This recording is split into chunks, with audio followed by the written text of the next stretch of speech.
Hello everyone, আসসালামু আলাইকুম। কেমন আছেন সবাই? আলহামদুলিল্লাহ, আল্লাহর রহমতে আমরা ভালো আছি সবাই। এই তো বউ শাশুড়ি রান্নাঘরে দুই বৌমাকে নিয়ে চলে আসলাম দুপুরে রান্নাবান্না করার জন্যে।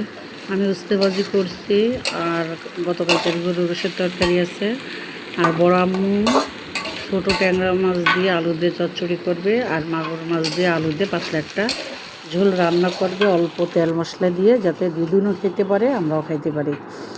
এই তো আমার করলা ভাজি ডান, আর এই যে মাংস গতকালকের। আর বড় আম্মু এখন মাগুর মাছ রান্না করবে, আর এই ট্যাংরা মাছ রান্না করবে, আর আমি ভিডিও করি। এই তো বড় আম্মু অলরেডি হাতে মেখে আলু দিয়ে ট্যাংরা মাছকে মাখিয়ে বসিয়ে দিয়েছে, এখন ঢেকে দেবে।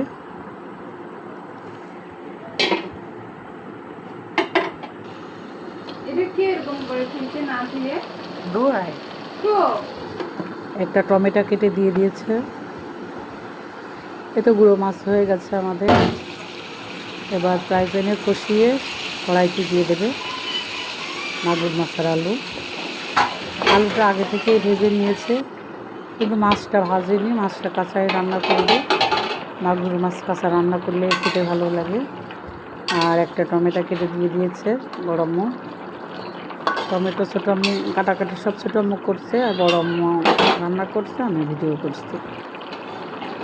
এই হচ্ছে আমাদের বউ শাশুড়ি রান্নাঘর। ছোট্ট একটা ভিডিও শেয়ার করলাম। সবাই ভালো থাকবেন, সুস্থ থাকবেন। আল্লাহ হাফেজ।